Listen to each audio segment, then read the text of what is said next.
Alright les amis, j'espère que vous allez bien. Aujourd'hui on fait péter le débardeur parce qu'il fait extrêmement chaud au studio. Mais ne voyez en aucun cas une envie de flexer. Hop, je fais le mec alors que c'est même pas si terrible que ça. Mais bon, écoutez, il fait chaud, on est dans le thème puisqu'on est dans le thème du sport aujourd'hui. Les amis, ça fait depuis très longtemps que je n'ai pas fait un react combattant. J'avais d'autres plans sur la table au niveau du planning qui fait que je n'ai pas fait de react combattant depuis un moment. C'est sur le point de changer aujourd'hui. Puisque aujourd'hui on est le 14 avril 2025 et que le 11 mai prochain, nous avons une combattante française qui va disputer la ceinture des poids mouches à l'UFC. Alors c'est vrai que c'est le premier profil féminin sur la chaîne, j'en suis très content. Manon Fiorot, qui est la combattante sur laquelle on va faire un focus aujourd'hui, ce serait potentiellement la première championne UFC française, tous sexes confondus. Alors Manon Fiorot, alors déjà la photo est incroyable, on sait pas si elle part pour se battre ou si elle va disputer un match de football. L'outfit est assez incroyable avec les chaussettes montantes. Donc Manon Caroline Fiorot, The Beast, est une combattante avec un palmarès de 12-1-0. Alors sa défaite, je ne sais pas où est-ce qu'elle l'a eu, mais elle n'en a pas eu à l'UFC à ma connaissance. Elle fait 1m69 pour 57 kg. Et donc du coup, elle est à l'UFC depuis 2021. Et là justement, son dernier combat, c'était contre une fille qui s'appelle Blanchfield, qui était un test de la catégorie, donc une lutteuse. Et en fait, en la battant, ça donne à Manon la possibilité de prendre le title shot contre Valentina Shevchenko. Alors au niveau du style, Manon, c'est une strikeuse qui vient principalement du karaté. Et en fait, les gens ont du mal à lire son style. On va se mater plusieurs combats d'elle. Et on va commencer tout de suite avec son premier combat qu'elle a fait à ses débuts. Donc là, on arrive au premier combat, c'est Manon Fiorot contre Victoria Leonardo. Et écoutez, c'est son premier combat à l'UFC. Voyons voir ce que ça donne. Une organisation aussi prestigieuse que l'UFC. Voilà, sidekick très karaté. Hein. Manon, elle a connu des belles organisations. Donc Manon, c'est à gauche, short blanc. Et mettre un gros rythme à ses adversaires et une grosse pression. Est-ce qu'on peut déjà noter la taille des épaules, s'il vous plaît? J'ai honte, je vais devoir mettre un t-shirt. Oh, la taille du deltoïde, frère. Ce qui fait qu'il craque sous la pression et le volume des frappes qu'elle a. Hey! Victoire de Manon Fiorot, ça c'est aussi une bonne chose. Ah non, elle a répondu vraiment à nos inquiétudes. Ouh, beau crochet. Ouais, Gestion, hein. Ouais, ça va, hein. Et une fois que genre elle est à l'écart avec les sidekicks, les crochets larges pour les check hooks, et puis une fois qu'elle a la distance, elle cherche tout de suite le clinch tie pour aller chercher les genoux. J'avoue que moi j'ai regardé ces combats que à partir de Rose Namajunas. Elle était de passage à l'UFC Paris, que j'étais sur place. Jusqu'ici j'ai jamais vraiment regardé son style, donc c'est un peu une découverte pour moi aussi. Coup de genou, attention à la gauche justement de l'américaine, Leonardo qui est rentré. Ouais, ça colle contre la cage. Elle travaille au clinch. Ouais, c'est bien les coups de genou. On a souvent... Ouf, oh là, à droite. Magnifique. Elle s'est préparée, même si on en parlait avant le combat. Hein, mais... Gros, elle est aussi rouge que son logo Reebok à droite. C'est date juste... Wow! C'est peut-être l'accélération, il faut la finir maintenant. Le coup de genou de Manon Fiorot. Ça va être TKO, hein. Oh, ouais, on ne se refuse rien, on lâche le retourner comme ça. Ouf, oh le coude. La gauche en sortie. Attends, mais fais voir, mais en fait depuis tout à l'heure j'ai pas remarqué, elle est gauchère ou elle est droitière? Là elle est en gauchère, mais est-ce qu'elle change de garde? Cette grosse gauche. Vous l'avez dit, c'était à... Ah bah là elle fait tout, hein. Elle fait de la lutte, elle fait du striking, et vas-y que je t'emmène au sol, on se refuse plus rien. Hein. Il y a pas une catégorie qui est encore... Alors ils ont réussi à se relever visiblement, ou alors il n'y a pas eu cette action et c'est l'arbitre qui les a relevés. Fais voir un petit peu comment elle se tient debout. Elle est pas en latéral non plus. Étonnamment c'est son adversaire qui est très latéral par rapport à Manon. Tu vois, je m'attendais que si elle vient du karaté comme j'ai le souvenir, normalement les karatékas ils sont un peu plus de profil. Elle a dû adapter sa garde en fonction des besoins du MMA. D'ailleurs les gauchers qui regardent la vidéo et qui regardent le live, sachez qu'on vous déteste. Alors là, il n'y a pas de raison. En fait, si, il y a une raison, c'est juste que vous êtes relou, c'est que les gauchers, c'est dur à boxer, c'est de la merde. Et là, ça change les règles du jeu parce que la distance, c'est pas la même, les axes de frappe sont pas les mêmes, ça casse les couilles. Vous pouvez pas être droitier comme tout le monde, genre. D'ailleurs, vous savez quoi, même les gauchers, ils vous détestent. Parce qu'en fait, les gauchers contre gauchers, c'est encore pire. Parce qu'en fait, les gauchers, statistiquement, ils ont plus l'habitude de combattre des droitiers. Donc quand t'as un gaucher qui se retrouve face à un gaucher, même le gaucher, il déteste l'autre gaucher. Personne vous aime, même pas vous-même. Qui est la championne aujourd'hui.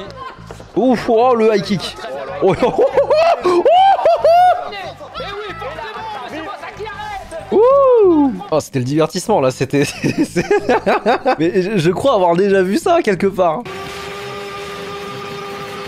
Bah écoutez, premier combat fantastique. Franchement, au niveau des kicks, je vois qu'elle maintient beaucoup avec le side kick qui gêne hein, quand les personnes veulent rentrer pour boxer, que ce soit au corps ou au genou. Et puis après, très bon high kick ainsi qu'une boxe anglaise, donc en contre, quand les gens rentrent, il y a le crochet. Et si jamais ils font pas gaffe, ils s'empalent directement dans la gauche de Manon. Et en fait, ça c'est un truc que les gauchers font souvent, c'est que si tu fais pas gaffe, en fait ta tête elle est directement alignée avec leur bras gauche et c'est limite un cadeau. Et bah on voit souvent des gens s'empaler sur le bras gauche des gauchers. Typiquement là on l'a vu quelques fois dans ce combat là, on l'a vu avec le combat de Dominique Reyes qui a eu le week-end dernier, et après bah Conor McGregor contre José Aldo, bah il s'est empalé sur la gauche en fait José Aldo. Bref, les gauchers, vous cassez les couilles. Stop it. Donc là maintenant on est quelques mois plus tard, Manon Fiorot combat contre une femme qui s'appelle Maya. Écoutez, on va voir ce que ça donne. Bien sûr, vous pouvez réagir, interagir avec nous sur le... Ouais voilà, ce side kick dans le genou. Si c'est pas au genou, c'est au corps. Oui voilà, c'est au corps ça. Limite elle pourrait remonter à la tête, soit en high kick ou en furio. Ouais voilà, ça gêne bien la jambe. Voilà. Ouais vous voyez, attendez je vais regarder un coup sur la gauche-droite là. Techniquement, le positionnement, c'est Maya qui est censé l'avoir. C'est un truc basique en boxe. Quand tu combats un gaucher, tu veux que ton pied gauche soit à l'extérieur du pied du gaucher. Si tu places ce pied à l'extérieur du pied de l'autre, ton bras arrière, il est dans l'axe pour directement viser le visage. Et du coup, c'est étonnant parce que... C'est étonnant. Non, c'est juste Fiorot qui est plus rapide. Mais en gros, Maya qui prend la position, mais qui pourtant se prend le gauche-droite malgré tout. D'ailleurs, je suis quand même assez étonné. Je vois que Manon est classée 13e et elle combat déjà la 4e. C'est un gros jump. Oui. C'est un travail de sap en fait, hein. C'est pas un travail en puissance, c'est un travail technique en touche qui au bout d'un moment va faire effet quoi. Voilà, encore le side kick. Ah, c'est bizarre ça. C'est pas un crochet mais en tout cas ils finissent en clinch. Rupture de clinch. Ouais. Elle va trouver sa distance, hein. Pour l'instant elle est un peu loin. Après elle est kick touche. Hein. Ouh, pas passer loin ça. Oui, là ça touche. Oh, le crochet là par contre. Ouais. En même temps, c'est un gros jump. Hein. De 13e à 4e, c'est généralement tu grimpes les classements petit à petit. Ça, en vrai, c'est un test. Hein. Si jamais tu gagnes, c'est jackpot. Hein. C'est ce que BSD il avait tenté face à Poirier. Malheureusement, ça l'a pas fait. On dirait bien que les Français, ils ont un petit truc avec l'UFC. Hein. Quand tu réussis, l'UFC, ils veulent mettre bien les Français. Oui. Face à son adversaire. Ouais, Kakato Guiri, pourquoi pas. Le side kick. Ça c'est, vous voyez, hein, toujours circuler en dehors du bras arrière. Donc c'est pour ça qu'elle continue à tourner dans ce sens-là. Là, il va y avoir cette kick. Oh, le Furio! Ah, par contre, aïe. Attention, hein. C'est un très beau coup de pied. Hein. Surtout pas négliger ce travail au corps. Hein. Alors Manon Fiorot, c'est pas la seule combattante française à l'UFC. Hein. Il faut aussi noter qu'on a Nora Cornell. Une vidéo sur... Oh, oh, dur. Attends, ça a fouetté où là? Il y a un monde où si c'était mieux calé, c'était dodo. Hein. Et du coup, changement de niveau pour gagner du temps et survivre. Je sais pas à quel point elle est sonnée par ce kick, mais waouh. Ouais, ça va être compliqué de la descendre. Regardez, défense, hein, le bras sous l'aisselle, l'underhook qui permet de remonter. Donc du coup là, ça sert pas à grand chose d'aller continuer chercher les jambes. Là, faut verrouiller au niveau du corps et combattre le bras sous l'aisselle. Donc rentrer ton propre bras sous l'aisselle. Parce que sinon, t'as le levier pour retourner contre la cage. Regardez justement, là, elle recombat le bras sous l'aisselle pour mettre le sien. Et sortie de clinch avec un coup. Overall, le round est pour Manon. Hein. C'est juste là, le coup de pied à la tête, c'est une frayeur. Mais overall c'est Manon qui l'emporte. Ouais, attends, fais voir, j'ai loupé ça. En projection de hanche, projection de hanche, magnifique. Super. Ça c'est quelque chose Gary ça. C'est Osoto Gary, je sais plus. Je connais pas les techniques au judo. Pour moi c'est juste une projection de hanche. Je suis un manant. Je ne connais pas les noms en japonais. Bref, projection de hanche magnifique. Et bah elle prend la montée là. Ouais, demi-garde, mais elle peut commencer à taper. Là elle peut mettre les coudes. Elle peut mettre les coups de poing. Et là, l'urgence pour elle, c'est surtout pas d'avoir les deux épaules au sol. Parce que, bah, si les deux épaules au sol, t'es comme une tortue et tu vas faire marave. Sauf si elle a un jiu-jitsu brésilien très solide depuis le dos. Donc là, elle ferme la garde. Son but, ça va être de se relever et surtout de pas se faire marave la gueule. Il y a 4 minutes 30 encore sur le chrono. Et c'est mieux de sortir. Donc du coup, pour limiter les dégâts, il faut contrôler la nuque et contrôler le biceps ici. Manon, ce qu'elle peut faire, c'est... Bon, on va voir comment elle va travailler d'ailleurs. Tu sais quoi, je vais pas pré-shot. Là, généralement, tu fais corps-tête. Voilà, tu tapes au niveau du corps et après tu remontes à la tête. Généralement ça casse bien les couilles ça. Et puis ça fatigue hein, de se prendre des coups dans le bide comme ça. Faut juste faire, voilà, faut juste faire attention à pas qu'elle remonte trop haut avec ses jambes parce qu'en fait, si jamais elle attaque ce qu'on appelle un triangle, elle peut étrangler Manon. C'est peut-être ce qu'elle cherche à faire là. Allez, Manon, il faut qu'il se... Ouais, là, elle tente des trucs que j'aime pas là. Idéalement, la prochaine fois qu'elle ouvre les jambes, Manon, faut qu'elle se redresse. Ah, pour l'instant, dans l'échange au sol, c'est Maya qui casse les couilles. Hein. Au début, c'était Manon. Voilà, redresse-toi, oui. Allez, Manon, sort, voilà. Allez, non, oh, le bourbier, elle tente de ces trucs, l'autre là. Elle tente des clés de talon, des trucs... Allez, on sort de là, Manon. Et maintenant, on tape. Alors, on se relève. Ok, là, ça va. Bodylock. Elle est pas entièrement sorti de la galère, mais ça va parce que ce bras-là, il commence à rentrer. Ça, c'est vraiment le premier réflexe. C'est quand t'es en cache control, c'est d'aller chercher ce bras sous l'aisselle. Parce que comme ça, tu peux remonter. C'est aussi simple que ça. Si tu dois remonter la personne qui est au niveau de ton corps ou de tes jambes pour qu'elle arrive à la même hauteur que toi. Comme ça, il y a moins la menace d'amener au sol. Aïe, allez, on se relève. Voilà, on se relève. Ouf. Qu'est-ce qui s'est passé? Comment elle s'est retrouvée en dessous, elle? Donc là, Manon qui a son Wither pour empêcher Maya de passer dans le dos. Donc le Wither, c'est l'overhook. C'est l'inverse du bras sous l'aisselle. C'est un crochetage au niveau de l'épaule pour créer une pression et pour empêcher la personne de passer dans son dos. Alors, qu'est-ce qui s'est passé? Bah, je comprends ce qui s'est passé. En fait, elle a essayé de passer dans le dos de Fioro. Mais elle ne peut pas, puisque le bras gêne. Donc elle tombe.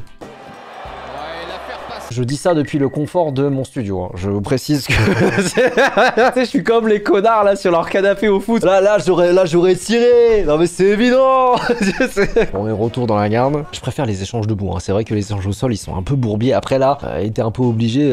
C'est limite si elle est pas tombée sur elle, Maya. Puis surtout ça fatigue. Hein. Manon qui est plus une strikeuse, je pense que ses phases de sol c'est relou. En l'occurrence c'est pas non plus énergivore de zinzin ce qui se passe, mais de prendre ses coups comme ça. Même tu sais t'es peut-être plus contracté parce que t'as moins l'habitude, tu respires différemment. C'est un peu chiant quoi. Puis les coups de coude, et au bout d'un moment elle va pouvoir l'ouvrir sur le crâne hein, si elle continue. Bien. Viens, on se relève. Viens, on se tape debout. Bien. Oui. Allez, maintenant tu me fais ça, mais à la jambe. Voilà. Je suis officiellement dans le coin de Manon. Oui. Très beau crochet. Et un peu le taunt là en mode tu l'as vu celle-là? Un style flottant un peu à la Cyril Gann.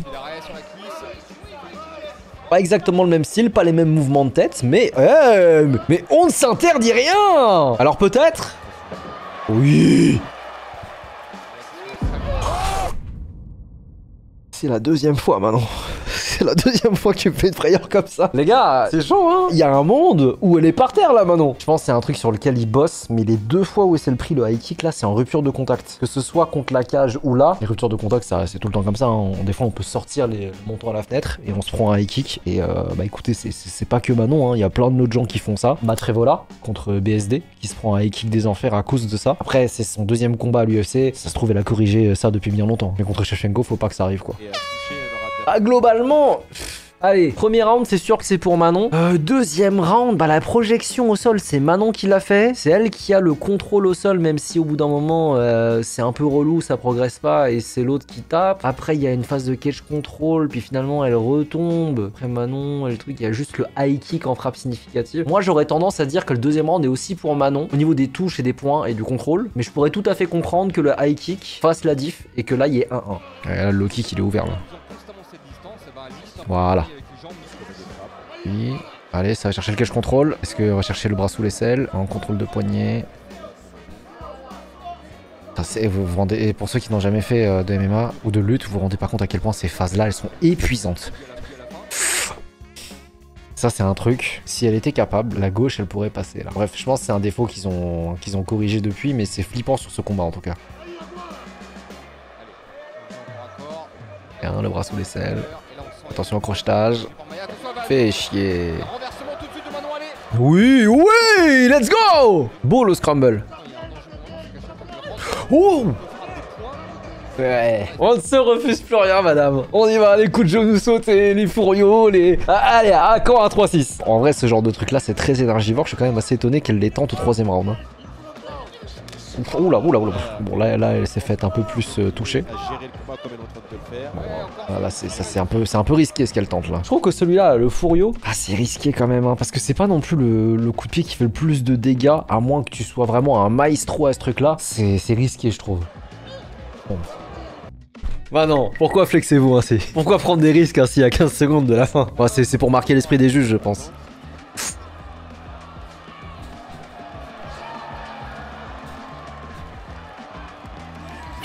Bien. Allez, pour moi, il y a 29-28 ou 30-27. Ah voilà, 3-0 pour Manon, les gars. Let's go! 3-0 du coup. Ça m'étonne pas, ça m'étonne pas. Il y aurait pu avoir débat sur le high kick au deuxième round qui a un peu secoué. Mais bon, overall, mis à part ça, elle était en contrôle le reste du combat. Ça veut pas dire que le combat était sans adversité. On a vu que les phases de lutte étaient pète-couilles. Mais écoutez, elle remporte du coup son combat contre Maya. Manon a dû combattre un peu la bête noire de la catégorie féminine des 57 kilos, qui s'appelle Erin Blanchfield, très connue pour sa lutte et qui pourrit les combats en fait avec du cage control et des double legs qui cassent les couilles. Pas une excellente boxeuse, ceci étant dit, une lutteuse très casse-couille et qui en plus de ça était numéro 4 de la catégorie à cette époque-là, même si Manon était très bien classée à ce moment-là, il me semblait qu'elle était numéro 1. Donc du coup c'était un combat assez risqué. Et normalement c'est ce combat qui a donné à Manon la chance d'avoir le title shot contre Valentina Shevchenko le 11 mai prochain. Allez, let's go! C'est parti. 5 rounds de 5 minutes, je vous rappelle. 5 rounds de 5 minutes? Ah ouais, j'étais pas au courant de ça. Donc pour savoir, donc jusqu'ici vous avez vu, hein, Manon elle combattait en 3 rounds de 5 minutes, donc des formats pas de main event.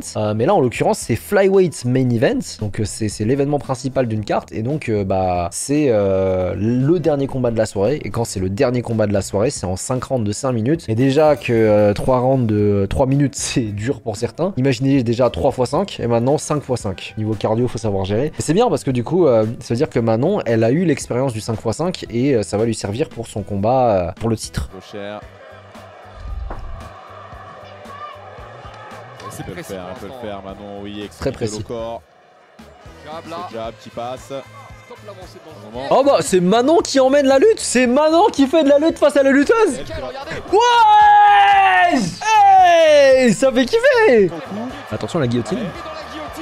Après la guillotine, bon c'est relou, mais elle peut pas la finir parce que la full guard n'est pas mise, donc elle a pas les jambes autour du corps de Manon, donc a priori Manon va finir par s'en sortir là. Et même si elle n'est pas dans la garde, je crois qu'elle oui, elle est obligée de faire ça. Bon, c'est la même chose que BSD a fait contre Dustin. Hein. Ah c'est relou là. Elle serre les dents quand même Manon. Et surtout pas la laisser. Ouais, ça y est, j'ai l'impression qu'elle est sortie. Ça y est, elle est sortie. Ça fait quand même mal, ça grimace. Hein. Sur la mâchoire, bon, c'est moins pire que sous le coup, mais ça grimace. Tirer une jambe pour essayer de tirer. Ah, et c'est bien là ce que fait Manon. Il faut essayer de tirer sa tête. Voilà, bien. Allez, on défend l'amener au sol, on met le bras sous l'aisselle, on la remonte. Allez, on la remonte. Attention au coup de coude. Oh oui. Alors pourquoi le contre il a marché là? C'est quand même assez étonnant qu'elle réussisse à contrer. Alors bon, prise de vitesse où elle a bien pris ses appuis, mais tu vois, encore une fois, le pied à l'extérieur, c'est l'autre qui l'a. Et pourtant... Et Aldric, Cassata qui lui dit que c'est parfait. Attention à pas partir en bagarre. Voilà. Bon, malgré tout, c'est Manon qui a le round. Hein. Exactement, ce sera un round dans la boîte pour Manon.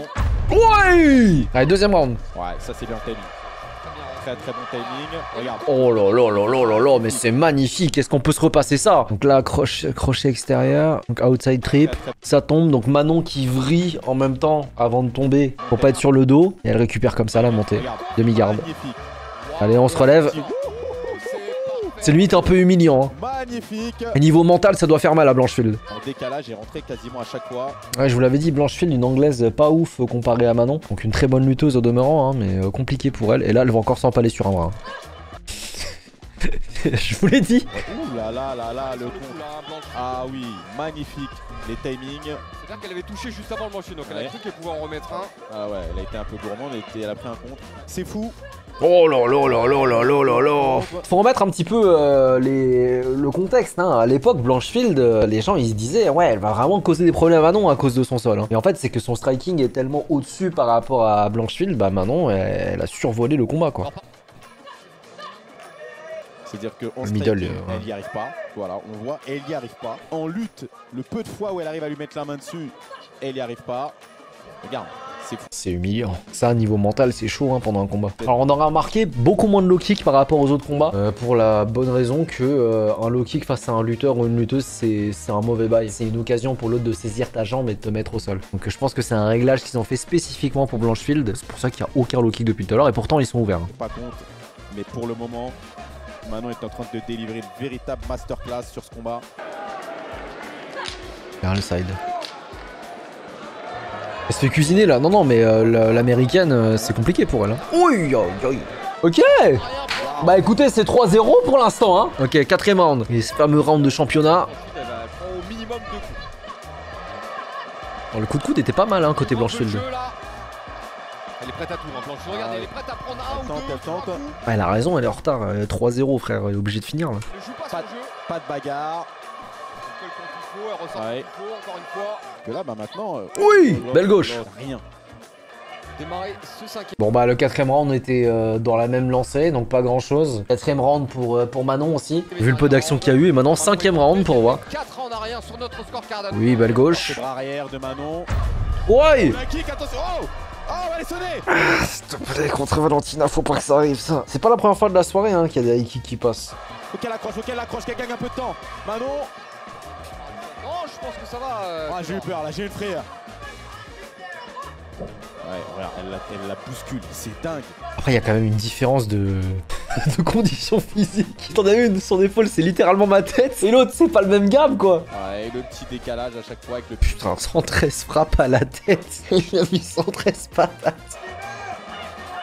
Frère, elle est rouge, c'est une patate. Du bras avant à Blanchfield. Oh oui. Les deux viennent de battre leur record. Ouais. Un très bon 1-2, hein, Manon. Pas bien en droite, bien en ligne. Le contrôle au niveau de la hanche. Très bien, bras sous l'aisselle, c'est ce qu'il faut. Voilà. À 40 secondes, il n'y a plus rien à faire. Hein. À moins de faire un coup de coude retourné style Iri Prochaska. Allez, s'il te plaît, Manon, sors-moi un coup de genou sauté, sors-moi des coups de pied retournés, sors-moi le fourrio là, c'est bon. Comme on le dit chaque week-end, magnifique. Je le savais, je le savais. Je l'ai dit, je suis dans son coin. C'est Aldric, appelle-moi, je serai là.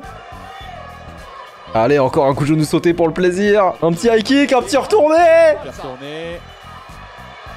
Elle a raison d'accélérer. Elle l'a fait. Elle l'a fait. C'est fait. Oh, 5-0.